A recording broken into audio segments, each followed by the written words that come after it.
जो तस्वीरें सामने आई हैं उसमें अलग अलग जगहों की तस्वीरें हम आपको दिखाएंगे। देखिए, अलग अलग जगहों पर जहां ट्रेन को आग के हवाले किया गया, रेलवे स्टेशनों पर किस तरह से लूटपाट की खबरें आई हैं, आगजनी की खबरें हम आपको दिखा रहे हैं, ट्रेनों को कैसे आग के हवाले किया गया है ये दिखा रहे हैं। हम आपको बताएं तो आरा, सिकंदराबाद, जहानाबाद, कई जगहों पर ऐसी तस्वीरें आई जो ये बार बार सवाल पूछने पर मजबूर कर रही थी कि आखिर छात्र इतने हिंसक क्यों हो रहे हैं। ये नवादा की तस्वीरें हम इस वक्त आपको दिखा रहे हैं। आग को काबू में करने के लिए रेलवे के अधिकारियों को वहां भारी मशक्कत करनी पड़ी है। नवादा की ये तस्वीरें इस बात की गवाही दे रही हैं कि कैसे ये विरोध हिंसा में तब्दील होता हुआ चला गया, फर्क मिट चुका है। और उसके बाद हम आपको दूसरी जगह की तस्वीरें दिखा रहे हैं, सिकंदराबाद की और दानापुर की ये तस्वीरें हैं। दानापुर की ये तस्वीरें आप देखिए, दानापुर में बड़ा रेलवे स्टेशन है और वहां पर भी इस तरह से आगजनी हुई है। रेल की पटरियों पर मोटरसाइकिल को फेंक कर मोटरसाइकिल को आग लगाई जा रहा था। इससे आप अंदाजा लगा सकते हैं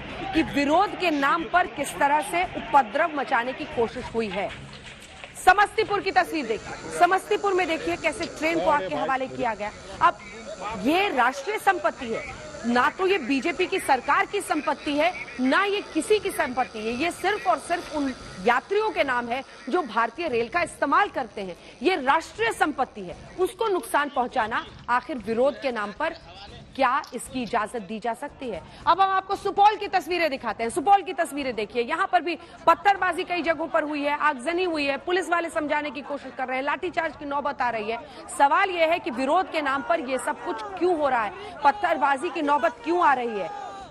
अगली तस्वीर हम आपको दिखाते हैं। देखिए, चेहरों पर कपड़ा बांधे ताकि उनकी पहचान ना हो उनकी, लेकिन फिर भी उनके खिलाफ जिस तरह से कार्रवाई अब शुरुआत उसकी होने वाली है वो भी हम आपको बताएंगे। ये देखिए अगला, रेलवे ट्रैक पर क्या हुआ है।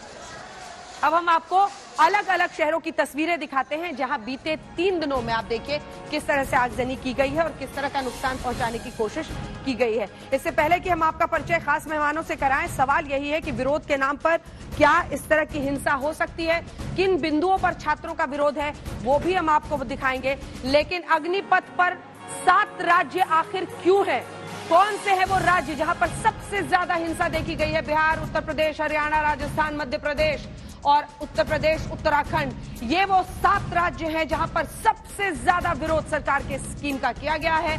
और इसी के साथ हम आपको ये भी बता दें कि बिहार वो राज्य है जिसमें सबसे ज्यादा विरोध देखा गया।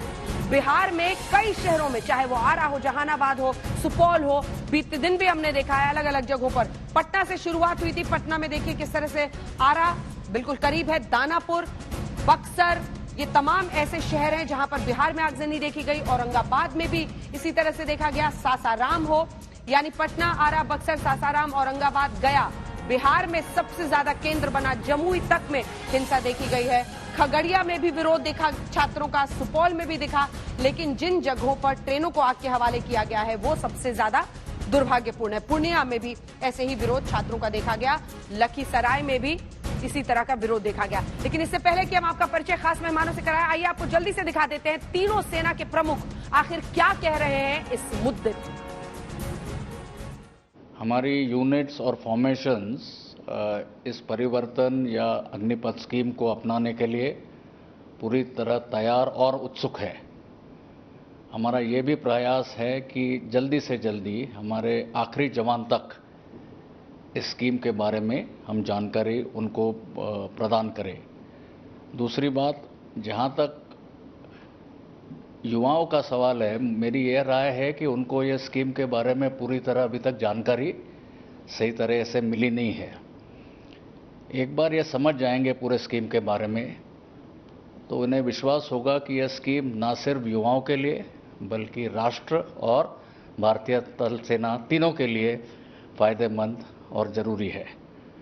भारत सरकार ने अग्निपथ योजना की घोषणा की है जिसके द्वारा नौजवान आर्म फोर्सेस में भर्ती हो सकते हैं। इस योजना में भर्ती की आयु 17.5 से 21 साल रखी गई है। मुझे ये बताते हुए खुशी है कि पहली भर्ती के लिए उम्र की अपर एज लिमिट 23 साल कर दी गई है। फौज एक्चुअली एक सिर्फ नौकरी का अपॉर्चुनिटी नहीं है।